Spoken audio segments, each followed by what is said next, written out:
It's very simple. This is what I believe, and I'm willing to die for it. Period. It's that simple.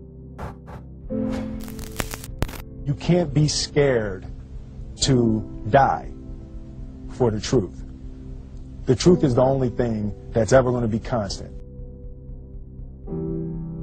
The only thing that I see that is distinctly different about me is I'm not afraid to die on a treadmill. You might have more talent than me, you might be smarter than me, but if we get on the treadmill together, there's two things. You're getting off first, or I'm gonna die. It's really that simple.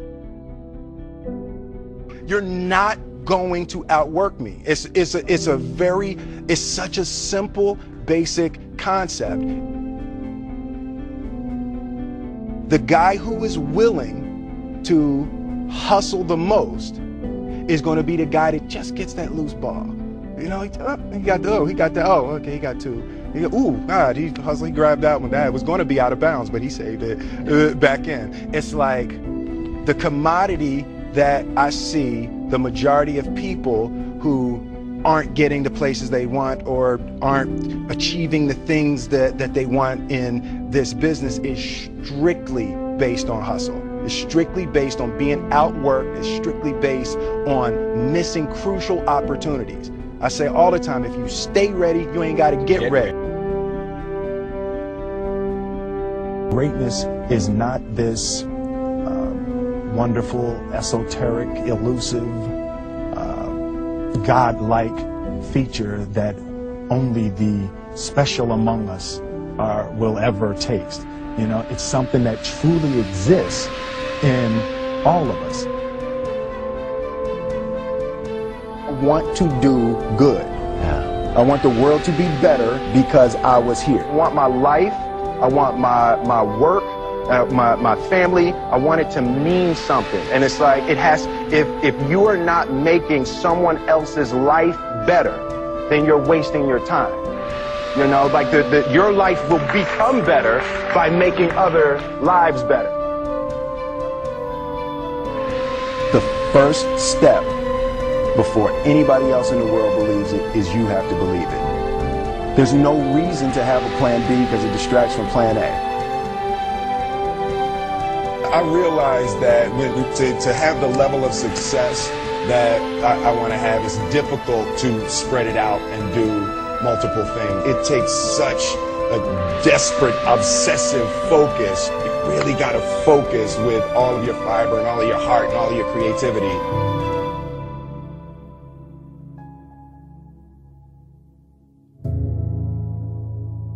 I've never really viewed myself as particularly talented. Where I excel is ridiculous, sickening work ethic. You know, while the other guy's sleeping, I'm working. While the other guy's eating, I'm working. The road to success is through commitment and through the strength to drive through that commitment when it gets hard. And it is going to get hard and you're going to want to quit sometimes, but it'll be colored by who you are and more who you want to be. Being realistic is the most commonly traveled road to mediocrity. Why would you be realistic? What's the point of being realistic? Yeah, I'm going to do it. It's done. It's already done. The second I decide it's done, it's already done. So now we just got to wait for y'all to see. I'm motivated by fear. Fear. You know? Fear of what? Fear of fear. I hate being scared to do something. And I think what developed in my early days was the attitude that I started attacking things that I was scared of. I don't want to be an icon. I want to be an idea. You know, I want to represent an idea. I want to represent possibilities. I want to represent magic, right? That you're in a universe and 2 + 2 equals 4. 2 + 2 only equals 4 if you accept that 2 + 2 equals 4. 2 + 2 is gonna be what I want it to be, you know. And there's a redemptive power that making a choice has, you know, rather than feeling like you're at effect to all the things that are happening. Make a choice. Like, you just decide what it's going to be, who you're going to be, how you're going to do it. Just decide.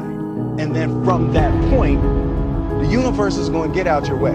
It's like, it's water. It wants to move and go around stuff, you know. So for me, I want to represent possibilities. I want to represent the idea that you really can make what you want. And, you know, if you're going to be here, then there's a necessity to make a difference. I feel very strongly that we are who we choose to be. As a child, my parents always told me you could be whatever you want to be. You could do whatever you want to do.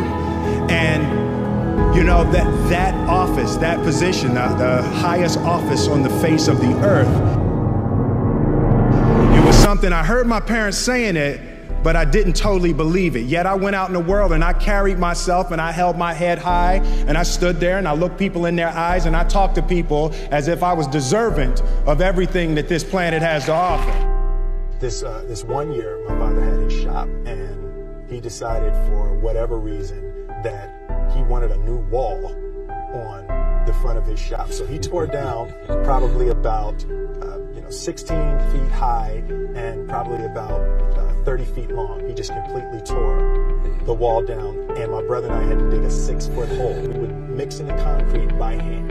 We were building this wall for a year and a half. Every day after school, we would come and mix in concrete, put it in the hole, doing it, and it was just myself and my little brother.